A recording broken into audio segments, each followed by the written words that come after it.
महबूब फरमाने लगे, लोगों याद रखना कयामत कायम होगी। इन जुमलों का हुस्न मुलाहिजा कर लें। फरमाया कयामत कायम होगी, तुम अपने रब से मुलाकात करोगे, और फरमाया तुम्हारा रब तुमसे तुम्हारे आमाल के बारे में पूछेगा।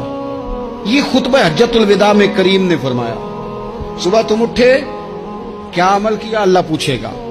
किसी से मुलाकात हुई, तर्ज क्या थी, सोच क्या थी, अल्लाह पूछेगा। लेन देन में क्या मामलात थे, तुम्हारे आमाल के, अल्लाह से मुलाकात होगी, वो खड़ा करके पूछेगा। और हदीस में कई जगह पे हुजूर ने फरमाया वो तुमसे सवाल करेगा, तुम्हें जवाब देना है। मेरे अजीज भाइयों, तैयार रहना चाहिए, तैयार।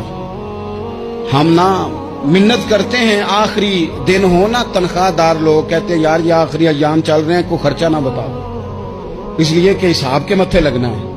आखिरी दिनों में, बजट के दिनों में लोग परेशान होते हैं कि हिसाब देना है। जब रब से मुलाकात करेंगे और वो हिसाब मांगेगा, कितना मुश्किल काम है। और एक मकाम पे हुजूर ने फरमाया जिससे अल्लाह ने हिसाब मांगा वो तो उलझ गया, दुआ करो वो हिसाब मांगे ही ना, बेहिसाब ही बख्शिश फरमा दे।